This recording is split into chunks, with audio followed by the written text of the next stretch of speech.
China has secrets. That much is obvious. When she traveled to Paraguay to visit her family, she wanted to hear the whole story about Wenceslau and finding the Simon Bertoni treasure. Everyone was happy to see China, but something was amiss. When goons dressed up as the secret police come storming into the house to arrest her, even the Bertoni family was surprised that she had vanished. Then Johnny, a new teacher from school, finds listening devices in the house. Things are starting to get out of hand.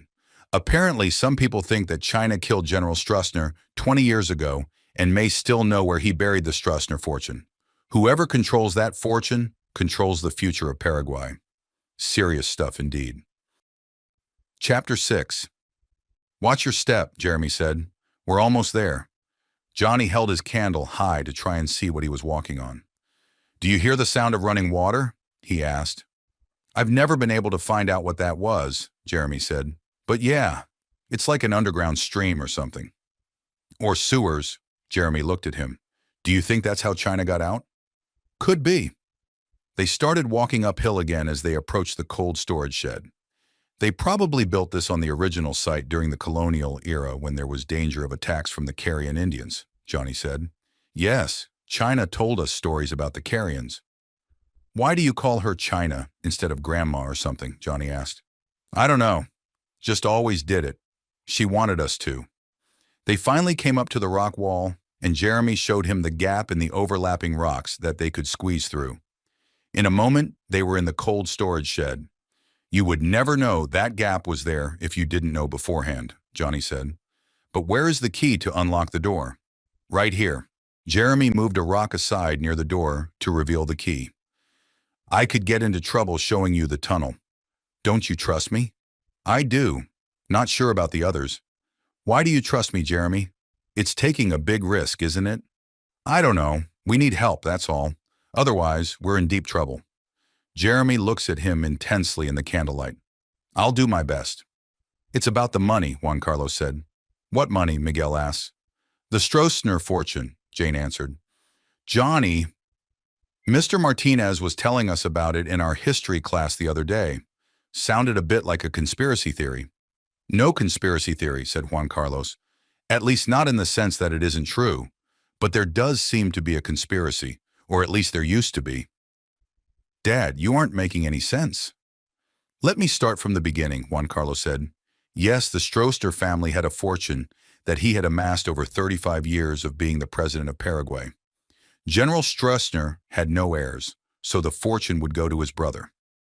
Juan Carlos looks at Miguel Angel intently. You mean my grandfather? Yes, your mother's father was Miguel Stroessner and was the right hand of the president for many years. It's easy to forget that you are a Stroessner too. No, I'm not. Jane could see him react to that like it was a curse. Maybe it was. But my grandparents were killed during the revolution in 1989. Didn't the government just keep the Stroessner fortune for themselves? Miguel Angel asked. Apparently, they couldn't find it. From what Mr. Martinez told us, the Stroessner fortune was stolen from the Paraguayan people, Jane said, and even the gold reserves were taken out of the country. That's the story, Juan Carlos said. Near the end, General Stroessner could see the writing on the wall, and he took precautions to protect the money in offshore accounts and third-party transactions with access codes and cryptography. Juan Carlos got up from his desk to face the window. People were scared that the revolutionaries would kill off the 12 families and simply appropriate their wealth in the name of the revolution. So they put all their money into the Stroessner fortune accounts and let him hide it for them, Jane suggested. Probably not all their wealth, but enough to start a counter-revolution and take back the country as quickly as possible. At least that's what people high up in the opposition government thought. But they probably had money outside of the country anyways, Miguel Angel said. These families have wealth everywhere, don't they? Yes, probably, Juan Carlos said. But there was still a lot of money in Paraguay, and the revolution took them a bit by surprise. They didn't want the opposition to get their hands on it. At first, they thought it would blow over, but it swelled into a major conflict. Only General Stroessner and your grandfather, Miguel, had planned for that possibility. So they pooled their money and stashed it away somewhere, Miguel Angel said. What does that have to do with me? You are the heir to the Stroessner fortune. You will turn 19 and come of age in 4 months, and if you have the proper codes, you can gain access to all that money. Juan Carlos smiled. But I don't have any codes, Miguel Angel said. Yes, I know, Juan Carlos said seriously, but they don't know that. Yes, sir, I understand. The man behind the desk glared at him. I didn't ask you if you understood, he said evenly. I asked if you would take care of it. Why me, sir? Moises asked carefully. You were married to her for 10 years, for Pete's sake. His boss exploded from his chair and strode around the desk to confront him. If you can't find her, nobody can. He leaned closer to make his point clear. If we don't find her, soon all of our heads will roll. I'm retired, Moises said. They can't touch me. I'm not talking about getting fired. His boss jabbed his finger in his direction. We brought you out of retirement to deal with this situation. Now deal with it. He turned his back on Moises and went back to his chair. Are you still here? He demands. Moises stood up and pushed through the door into the hallway of the Secret Service. He knew this man is just a functionary, but it is important to find out how much they know or thought they knew. Apparently, they still haven't found China. Good. The idea is to keep it that way. For now. Chapter 7. China woke to the sound of dripping water and crows fussing outside her window. She was on a hard cot in a bare room with a ray of dusty light parading across the room. What day was it? She was no longer tied up, but that didn't mean that she wasn't still a prisoner. No doubt the door was locked, and she will have to stay here until they decide what to do with her. She stood up to straighten her back and started her yoga and stretching exercises like she did religiously all her adult life. After an hour, she went to the door and banged on it. I need to go to the bathroom, she yelled through the small window of bars in the middle of the door. But there is no answer. She paced and talked to herself, going over her options, what she knows and doesn't know, and the hours passed without so much as a meal to keep her energy up. Moises, you bastard, she yelled at the top of her lungs. At least give me some food and let me go to the bathroom. The door clicks. She heard it distinctly. It took her by surprise because she hadn't realized that the door was electronic. It looked old and crudely made. She also realized that they had heard her, which means that they were listening. That made sense. They wanted the codes. At least somebody did. She checked the door and it swung open. Nobody was outside her cell, so she crept out and down the hall to the right, trying to remember the layout of the farm from her early days when she trained there. She found a bathroom and quickly made use of it. She realized that it is unlikely she would escape, so she may as well be comfortable. Time to find a kitchen and some food to eat. She walked boldly down the middle of the hall and finally came to the cafeteria. It was deserted. She walked into the kitchen at the back of the room and immediately smelled the coffee. The coffee is for me, Moises said. Your tea is on the table. China walked over to the kitchen table and sat down. Do I get a last meal or what? Nobody's going to hurt you, Moises said. You can eat as many meals as you like. The fridge is over there, the stove works, and the cupboards are full. I just did the groceries this morning. But I can't leave. No, you can't. So I am a prisoner here. You made yourself a prisoner the moment you landed at Asuncion Airport. Silence. What are you going to do with me? They want the codes. We swore not to give it to them, neither side. Until you came back, Moises said. How many are left? 4, Moises says. Enrique and Lourdes died last year in a car accident. So they died of natural causes. Not at all. Their bodies were mutilated beyond what a car accident would do. They were tortured for the codes? Yes, but I have them. They don't know who has them or even if anybody has them. They are simply checking every possibility until they get their answers. Did they tell them about me?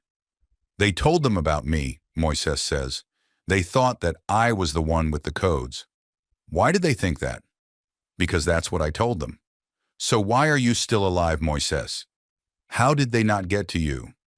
They did get to me, but they can't kill me because I have the codes. They're in my head, you see. I have a photographic memory, as everyone knows, and I committed them to memory. But you don't have the codes. I never let you see them exactly for that reason. They don't know that. China is silent. I'm an old man just waiting to die, Moises said. I wanted to make sure that they believed me about the codes only being in my head, and then I would make sure my death was public and spectacular so there would be no doubt. And they would believe the codes were gone forever. Yes, Moises said, and then you decided to pay us a visit. But who do you work for? Jeremy asked. An international security company. But who hired you? Jeremy insisted. I don't know, Johnny said. They were sitting on the porch with iced tea in their hands after cleaning up. They had spent hours in the tunnels, and now the sun is already starting to go down. How can you not know? Jeremy said. He was beginning to wonder if he had made the wrong choice in trusting Johnny. It's actually more common than you might think, Johnny said. Anonymous wire transfers with specific instructions or general outcomes are quite normal. So what specific instructions did they give you? Protection for your family, but specifically for your grandmother, China. Why would anyone do that? Jeremy asked. You have a wealthy benefactor somewhere, Johnny answered. I don't know who it is, but obviously someone is paying a lot of money to try and keep you safe. But it was this Benegas guy who let you stay in the house, Jeremy said. Was that an accusation? I don't know much about him, but I understand that he was in charge of the foundation until he left for Argentina. Jeremy said, didn't his wife divorce him or something and took over the foundation for good? Yeah, that's what I heard. Maria, I think her name was. Your dad is probably right about Mr. Benegas, just trying to get some quick money together before he left the country, and maybe make some trouble for your family at the same time. I suppose, Jeremy said. Dad also thinks he was the one who put the listening devices in the house. Maybe, but I think there is something more going on there. We need to find out who those two goons were that came to the house with all their questions. Do you think the German connection means anything? Jeremy asked. It's a good thought, Jeremy, Johnny said. I think you're onto something there. Mr. Benegas comes from a military family, and they were supporters of the Stroessner dictatorship. I have heard that there are still people looking for the Stroessner fortune, and they may think your family knows something about it. Jane told me about that Stroessner fortune story, Jeremy said. I don't think she really believed it. But what does it have to do with us? Not so much with you, but with your grandma, Johnny said. She knew a lot more than she was telling you. When are you going to spill the beans on my grandma? Jeremy demanded. She's missing, and knowing something about her might help us find her. Johnny just looked at him. Finally, he relented. It's a good argument, Jeremy. Let's have a family meeting tonight, and I will tell you everything I know. Chapter 8. So China was a spy? Jeremy asked. China is a spy, Johnny countered. Not was. I don't believe it, Arnold said. It doesn't make any sense. I would have noticed something. Are you trying to tell me that you noticed nothing out of the ordinary with your mother? Johnny asked. No strange trips at the last minute? No secrecy? No unexplained visitors showing up at all hours of the night? We just thought she was eccentric, Annie said. Strange is as strange does. Well, let me prove it to you, Johnny said. No doubt she will have something in her rooms above the garage in your house in Chicago. You told me that she never allowed anyone up there. Yes, that's true, Arnold said. If you give me permission, I will have my people check her rooms for evidence of her secret life. We won't disturb anything. She won't even notice that we were there. If China is a living legend in your spycraft world, I hardly think she would not notice that someone had looked through her stuff, Jeremy said. Who cares? Annie said. We need to know for sure. Right now, I'm not sure that China will ever make it back to Chicago. She said she came here to die. She said that? Johnny asked. Now he looked worried. Jane was still in Sanberre with the Montoya family, but they decided not to wait for her to get back. Look, this is what I suggest, Johnny said. First, give me permission to check out her rooms in Chicago. Then we should notify the State Department that she is missing. After all, she is an American citizen. Maybe they can help. Those are good ideas, Arnold said. I will talk to my cousin, Charlie. He is staying in the house. I will send you the contact information of my associates who will check out the house, Johnny said. In the meantime, you should contact the State Department and let them know what's going on. What are you going to do? Jeremy asked. I'm going to find China.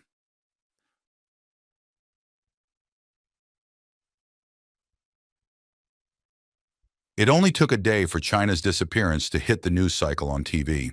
Someone at the State Department spoke to the media, and someone else dug up the history of her involvement in the 1989 revolution. So far, that's as much as they know.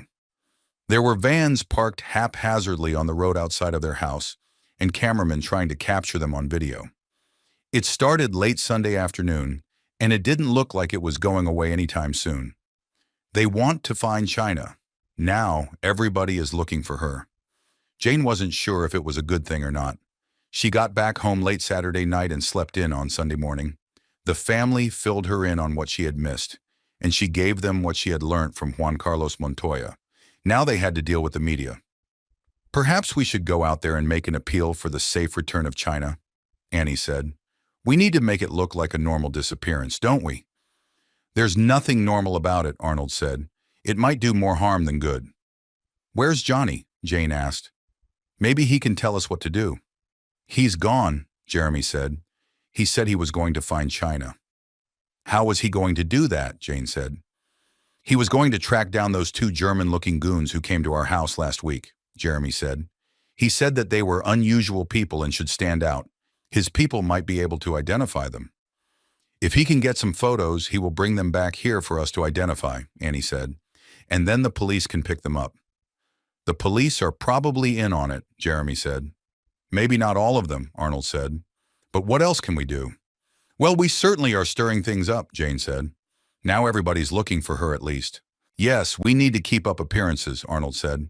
"This is just about a missing grandmother as far as the media is concerned. Someone might see something." "You need to go out there and give a statement, Dad," Jane said. "All of us need to go," Arnold said, "as a family." Johnny never came back, which was strange, and Miguel Angel and his father stayed in San Bear longer than they had planned. Nothing seemed to be happening, and the media circus finally went away. China was still gone. No news is bad news in this case. Jane wasn't sure what to think of it all. She was still confused about so many things. "It was about the money," Miguel's father said. "But that is all 20 years ago. What does it matter today?" Miguel Angel didn't know the codes. That should be the end of it. But then the phone rang. It was the police. Two bodies have been found in a burnt-out car back in the jungle 2 hours outside the city. They are sure that it was China and her ex-husband Moises. Jane remembered hearing about Moises, another political activist that died 25 years ago. How could he be dead in a burnt-out car with China? Jane was in shock. Her dad went to identify the bodies, but there wasn't much to identify other than a shoe that he was sure belonged to his mother. The Secret Service gave the police the information about Moises. Apparently, he has been undercover for a long time and had resurfaced recently. Technically, he was retired, and the Paraguayan government disavowed any direct relationship with him. They said he was unstable. He was the one who has kidnapped China and kept her at an abandoned training site called the farm. He poisoned her with something in her tea. They found the kitchen with a cup of tea half drunk and a cup of coffee as well. Both have the remnants of poison in them. Both? What is it, a suicide pact? Did Moises kill China and then kill himself? Who put them in the car and lit the fire? Why would he do such a thing? The media had a field day, of course. They swarmed the house for 2 straight weeks. Conspiracy theories came out of the woodwork. It was all very confusing. There are too many questions, and it hurt Jane's head to think about it all. So, she slept. For days, the family slept and ate and lived in silence. For days, no one said anything more about it, just the bare minimum needed to exist.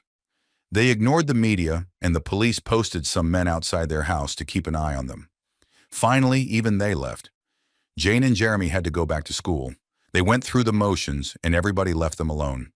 Miguel Angel was her shadow and tended to her every need. But there is nothing to say. Nothing to be done. China is gone. And then Johnny came back. Chapter 9. He was just there in class Monday morning, teaching history like nothing in the world is wrong. Jane could hardly believe it. She caught his eye for a moment, but he did not acknowledge her. She tried again a few minutes later, raising her hand as if to ask a question, but he wouldn't call on her. Finally, she called his name to get his attention. He looked at her with hard eyes and a shake of his head, trying to call her off. But Jane wanted some answers. "Mr. Martinez," Jane said out loud, interrupting the flow of the class, "I have a question." "What is it, Jane?" Johnny said sharply. "Where have you been?" Jane asked. "You are 2 weeks late for the start of the semester. Did you go home to the States and forget to come back?" The question is a fair one and only concerns school. "Yes, sorry," said Johnny. "Perhaps I should give some explanation to the class." He paused. "My dad died during the winter break, and I had to go back home. I couldn't get back on time for the start of classes." Expressions of concern flowed around the class. Now let's get back to the post-revolution events after 1989 and the effects of democracy on Paraguay. After class, Johnny kept Jane back for a moment while the rest of the students filed out of class. "I just got in late last night," he said. "I need to talk to your family."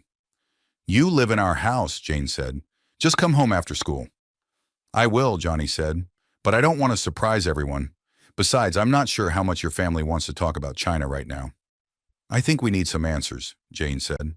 "I will let them know you're coming, and I'm sure they will want to hear everything that you found out. Can you make sure that Miguel Angel and his parents are there as well?" Johnny fidgeted a bit with his hands like he always does when he's nervous. "This has to do with them as well." "Sure," Jane said. "I'll make sure everyone is there." After a pause, she said, "Sorry about your dad." "My dad left when I was born," Johnny said. "I haven't seen him since." "So he's not dead?" "I have no idea." Johnny didn't come home after school. He sent a message to Jane's phone saying that he would arrive at 8 p.m. with a guest. He didn't say who it was. The house perks up a bit at the news that Johnny was back. It is the first time that the two families will be getting together since the death of China. Jane saw Miguel Angel almost every day, but she hadn't talked to his father since Sanber, and his mother Lujan always seemed indisposed or sick and stayed at home by herself. Apparently, she was coming to the meeting that night. When the taxi pulled up in front of the car, Jane was the first one on the porch ready to welcome Johnny home. She had missed him more than she was willing to admit. Jeremy was there almost as quickly, and they both stood on the porch as they watched Johnny and Alicia climb the steps to the house. "You know, Alicia," Johnny said, "no need for introductions." Jane couldn't speak, but Jeremy has no problem telling Johnny what he thought. "Are you crazy? Bringing the enemy to our house?" Arnold and Annie came out onto the porch when they heard angry words. "What's going on?" Arnold said. Then he saw Alicia. He looked at Johnny and started to say something, but Annie interrupted him. "So nice of you to come, Alicia. Welcome to our home." "She probably thinks it's her home," Jeremy said. "She lived here all her life." "Be polite, Jeremy," Annie said. "Why?" Jeremy demanded. "Because your mother said so," Arnold stated. "Welcome, Alicia. Please come in. And good to see you, Johnny. We thought you were gone for good." "No, just doing my job," Johnny said. "Let's talk inside." Miguel Angel was standing in the doorway behind them, but he didn't say anything, and Alicia seemed to make it a point not to look at him. The Montoyas were seated in the living room with cups of coffee steaming on the end tables. They stood up when Johnny and Alicia came into the room. "No introductions are needed," Johnny said again, needlessly. He indicated that Alicia should sit next to him on the love seat, and Arnold brought some chairs from the kitchen. There was an awkward silence as everyone got situated, and then they looked at Johnny to start. "Okay, I know that this is awkward," Johnny begins. "You think so?" Jeremy interjected, but Arnold laid a hand on Jeremy's arm to keep him quiet. "We can talk freely in front of Alicia," Johnny said. "She probably knows more about what's going on than all of us put together." "No doubt," Arnold said.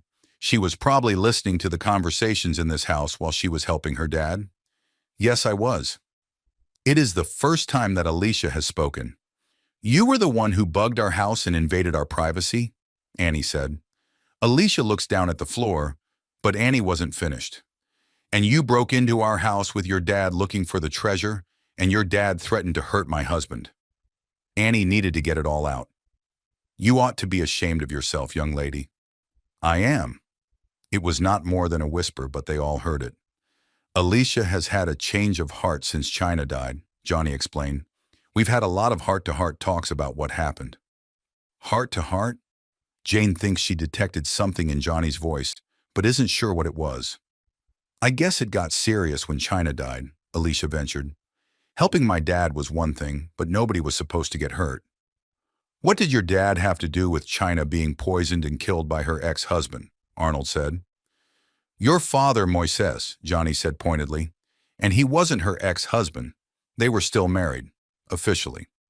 I don't remember him much, Arnold said. Just a shadowy figure that came around once in a while when I was a kid. I think I was around 10 years old when I was told he was dead. That was the official story they gave everyone, Johnny said. But he was actually undercover investigating El Doce and their role in the revolution of 1989. Who are they? Jeremy asked. You said that they gave the story to everyone. The Secret Service, Johnny said. China and Moises worked for them for years before and after the revolution. Of course, before the revolution, they were the opposition and just a small, specialized group of people dedicated to a cause. What cause? Jane said. Democracy in Paraguay, Johnny says. They were spies. Unofficially at first, but then after the revolution, it became official, and they worked for the new government. Moises was chosen to go undercover to infiltrate El Doce to find out whether they would support the new government or not. So China was a spy? Jane said. It is more of a statement than a question. Yes, she was, Johnny said. We checked out her rooms above the garage in your house in Chicago. It had a state-of-the-art surveillance system, sophisticated satellite communications, and files on lots of people of interest. Are you saying that China was spying on us? Annie said. On her own family? Yes, Johnny said. I'm sorry. You wanted to hear everything, right? Go on, Arnold said as he takes Annie's hand in his own.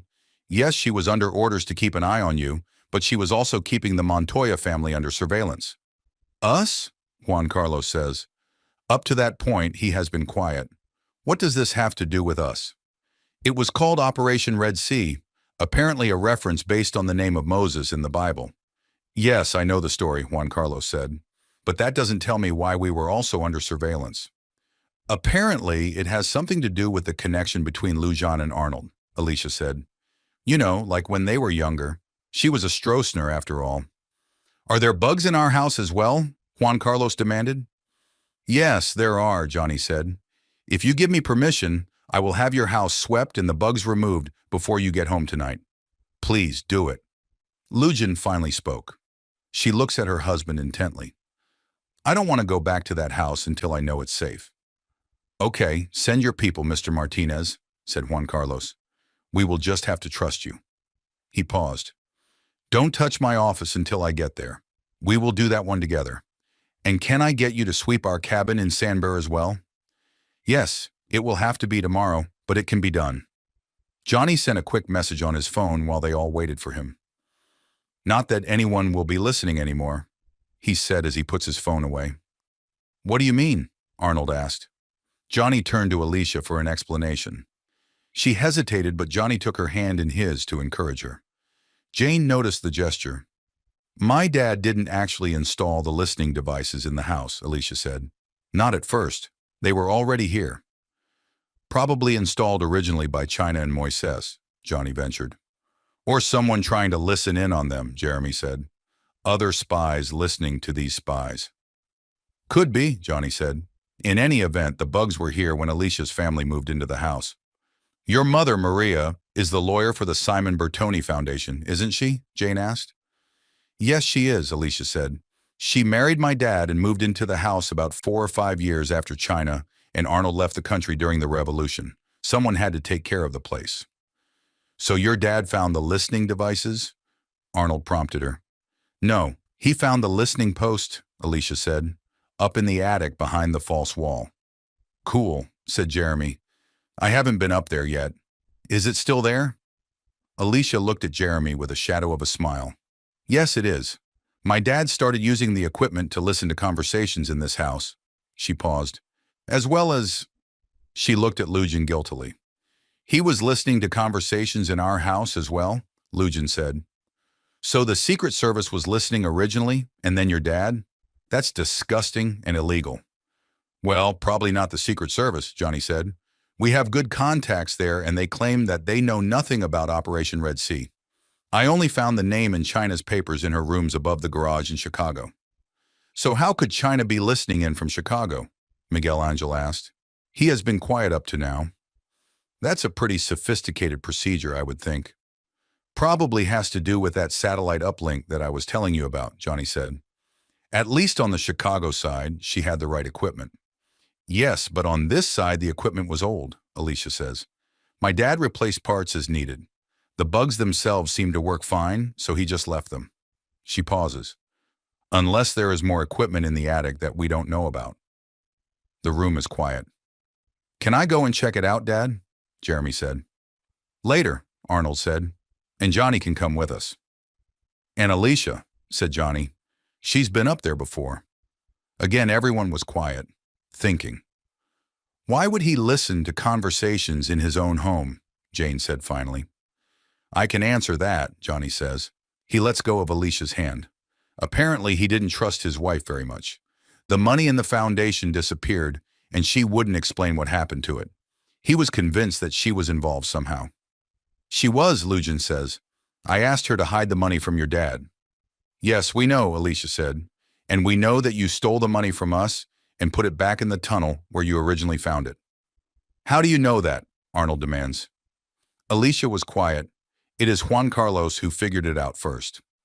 They were listening in on our conversation that night you first came to our home. Remember? Heads nodded. I don't get it, Jeremy said. How could they be listening to our conversation at the Montoya house if the listening post was up in the attic in our house? I was up in the attic, Alicia said. We thought you had left already. My dad was still looking for the treasure, but my job was to get to the attic and listen to your conversation at the Montoya house to see if you said anything interesting that we could use. You were in the attic while we were downstairs? Annie asked. And we were in the tunnel when you came into my room, Jeremy said, delighted. I am just loving this whole adventure thing we've got going on. Jeremy, hush, Arnold said. This is serious. Yes, we heard the whole story, Alicia said. It answered a lot of questions for us. We didn't know about the tunnel yet, but now we knew where the treasure was. So why didn't you take it? Jane asks. It was still there when we went to get it. I never told my father. Why not?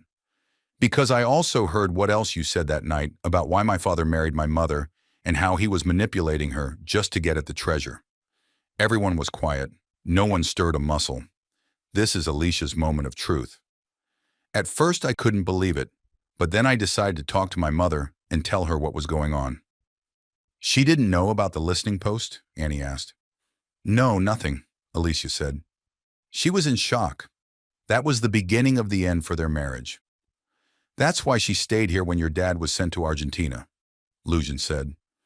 Yes, she spoke with my dad's family and told them the whole story and that she wanted protection from him. There are tears in Alicia's eyes now. That was the last straw, and they decided to send him off to Argentina. He's not allowed back in Paraguay, ever. That wasn't even the worst of it, Johnny said. Everyone turns to look at him. He took several photos out of his coat pocket. Look at these, he said. Discover the third book. China is back. No, she isn't dead. Not yet. But the Stroessner fortune is still in play, and powerful forces are trying to get it back. The problem was Miguel Angel. His DNA and the codes were both needed to unlock the treasure. And the arrowhead. When Jane and Miguel Angel are kidnapped, things kick into high gear. China comes out of hiding, and a raid is planned for the Stroessner cabin in the jungle near the border with Brazil. From tunnels and caves underground to a bottomless well, things heat up in this final chapter of the adventures of Jane Bertoni and her family in Paraguay. Family Ties is the third in a series of 3 books, Family Secrets, Family Matters, and Family Ties, about the Bertoni family and their adventures in Paraguay.